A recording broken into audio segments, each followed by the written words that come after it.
नमस्कार, नमस्ते Phaltan YouTube channel मध्ये मी राजकुमार गोपने आपलं स्वागत करतो। सातारा जिल्हा मध्यवर्ती सहकारी बँकेची रणधुमाळी आता काही दिवसांमध्ये सुरू होणार आहे। गत 5 वर्षापूर्वी अर्थातच 2021 साली ही निवडणूक काही अंशी बिनविरोध झाली होती। यामध्ये तब्बल 21 पैकी 12 संचालक हे बिनविरोध झाले होते।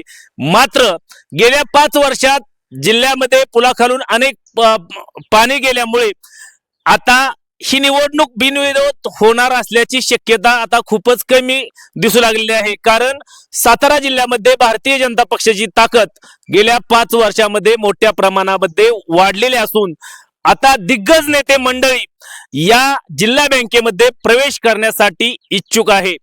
प्रामुख्याने आपण जर पाहिलं तर ग्रामविकास मंत्री जयकुमार गोरे असतील किंवा मंत्री शंभूराज देसाई असतील, आमदार अतुल भोसले, त्याचबरोबर माजी खासदार रणजितसिंह नाईक निंबाळकर आदी दिग्गज नेते मंडळी आता या बँकेमध्ये प्रवेश करण्यासाठी सज्ज झालेले आहेत।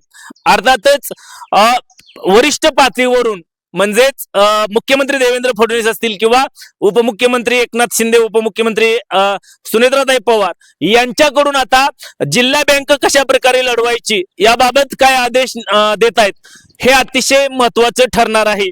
त्याही अगोदर गेल्या काही महिन्यांपूर्वी जिल्हा परिषद आणि पंचायत समितीच्या निवडणुका झाल्या होत्या। यामध्ये तुल्यबळ लढती पाहायला मिळाल्या होत्या। अगदी जिल्हा परिषदेची सत्ता स्थापन करताना जोरदार हाणामारी ही पाहायला मिळाली होती।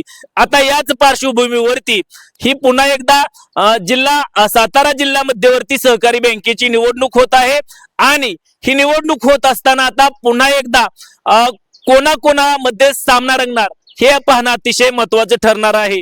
एकीकडे सहकारी तत्वावर चालणारी ही बँक असल्यामुळे या बँकेच्या निवडणुकीमध्ये पुन्हा एकदा पक्षीय मतभेद बाजूला सोडून दिग्गज नेते मंडळी एकत्र येणार का? कारण गेल्या पंचवार्षिकला जर आपण पाहिलं तर मंत्री शिवेंद्रसिंहराजे भोसले, त्याचबरोबर ज्येष्ठ नेते श्रीमंत रामराजे नाईक निंबाळकर, माजी मंत्री बाळासाहेब पाटील, त्याचबरोबर मंत्री मकरंद पाटील यांनी एकत्र येऊन पॅनल तयार केला होता। यामुळे पक्षीय मतभेद बाजूला ठेवून त्यावेळेस ही निवडणूक झाली होती।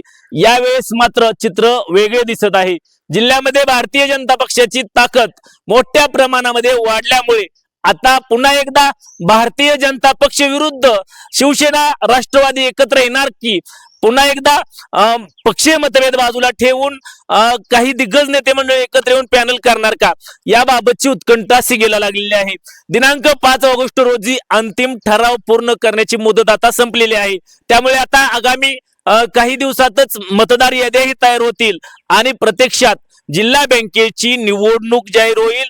यावेळेस मात्र या जिल्हा मध्यवर्ती सहकारी बँकेमध्ये, सातारा जिल्हा मध्यवर्ती सहकारी बँकेमध्ये दिग्गज नेते मंडळींना प्रवेश करण्यासाठी सज्ज झालेले आहेत। त्यांच्या इच्छा आकांक्षा वाढलेल्या आहेत आणि संपूर्ण महाराष्ट्रामध्ये सर्वाधिक नफ्यात असलेले किंवा सर्वात चांगली चाललेली जर जिल्हा मध्यवर्ती बँक असेल तर ती सातारा जिल्हा मध्यवर्ती बँक म्हणून ओळखली जाते। आणि याचमुळे या जिल्हा मध्यवर्ती बँकेच्या संचालक पदावरती अनेकांचा डोळा आहे।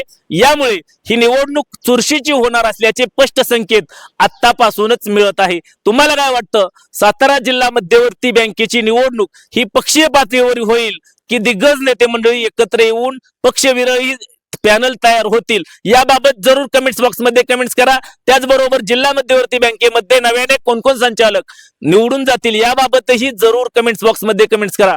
नमस्ते फलटण यूट्यूब चॅनल वरती नवीन असाल तर नमस्ते फलटण यूट्यूब चॅनल सबस्क्राईब करा, बेल आयकॉन दाबा, जेणेकरून आमचे नवनवीन व्हिडिओ लवकरात लवकर थेट तुमच्यापर्यंत पोहोचतील। व्हिडिओ आवडल्यास लाईक आणि शेअर करा। आजच्या व्हिडिओमध्ये इथेच थांबूया, पुन्हा भेटूया नवीन व्हिडिओ मध्ये। तोपर्यंत धन्यवाद।